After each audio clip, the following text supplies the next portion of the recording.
Nedumkandam block panchayat എണ്ണാർ city ഡിവിഷനിൽ LDF, UDF സ്ഥാനാർത്ഥികൾ പ്രചാരണ രംഗത്ത് സജീവമായി കഴിഞ്ഞു.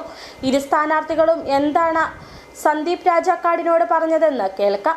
ആദ്യം LDF സ്ഥാനാർത്ഥി P. രാജാറാമിനൊപ്പം സന്ദീപ് രാജാക്കാട് തയ്യാറാക്കിയ റിപ്പോർട്ട് കാണാം.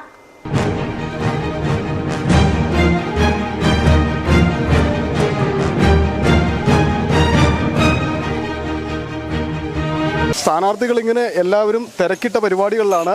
നല്ല ചൂട്, ഇലക്ഷൻ ചൂടിലേക്ക് എത്തിയപ്പോൾ ചൂട് ചായ കുടിച്ചുകൊണ്ടിരിക്കുകയാണ് എൻആർ സിറ്റി ഡിവിഷനിലെ LDF സ്ഥാനാർത്ഥിയായിട്ടുള്ള P. രാജാറാം.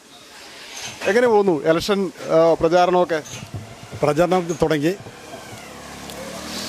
ജനങ്ങൾക്കിടയിൽ നല്ലൊരു മുൻതൂക്കമുണ്ട്. എനിക്ക് എൻആർ സിറ്റി ഡിവിഷനിൽ നിന്നാണ് ഞാൻ മത്സരിക്കുന്നത്. മത്സരത്തിൽ ഇറങ്ങുന്നത് ഞാൻ കഴിഞ്ഞ തവണ രാജകുമാരി ഗ്രാമപഞ്ചായത്തിലെ 1-ാം വാർഡിൽ നിന്ന് മത്സരിച്ചു.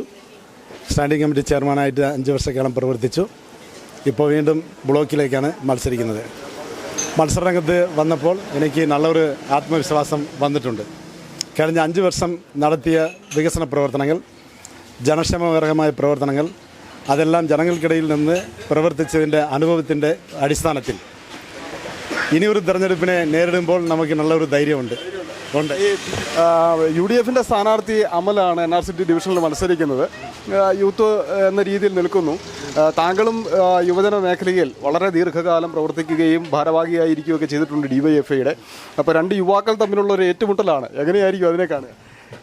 കാര്യം പറഞ്ഞാൽ ഞാൻ DYFIയുടെ ജില്ലാ പ്രസിഡൻ്റായി പ്രവർത്തിച്ചിട്ടുണ്ട്. യുവജന രംഗത്ത് പ്രവർത്തിച്ചിട്ടുണ്ട്. ഇപ്പോൾ ഞാൻ CAT രംഗത്താണ്. ഏറ്റവും അടിത്തട്ടിലുള്ള ജനങ്ങളുടെ പ്രശ്നത്തിൽ ഇടപെടുകയും അവരിൽ ഒരാളായി നിന്നുകൊണ്ട് പ്രവർത്തിച്ചതിൻ്റെ അനുഭവം, പാരമ്പര്യവും എനിക്കുണ്ട്. ജനങ്ങളുടെ കാര്യത്തിൽ ഏത് സമയത്തും അവർക്കിടയിൽ നിന്ന് പ്രവർത്തിക്കുന്ന ഒരാളാണ് ഞാൻ. അതുകൊണ്ട് എനിക്ക് ഈ 9 വാർഡുകളുണ്ട്. രാജാക്കാട് പഞ്ചായത്തിൽ 4 വാർഡുകളും രാജകുമാരി പഞ്ചായത്തിൽ 5 വാർഡുകളും കൂടെ കൂടി 9 വാർഡുകളുണ്ട്. ഈ 9 വാർഡുകളിലും ജനങ്ങളുടെ ഏറ്റവും കൂടുതൽ പിന്തുണ എനിക്ക് ഉണ്ട് എന്നുള്ളത് ഉറപ്പാണ്. വിജയം സുനിശ്ചിതമാണ്.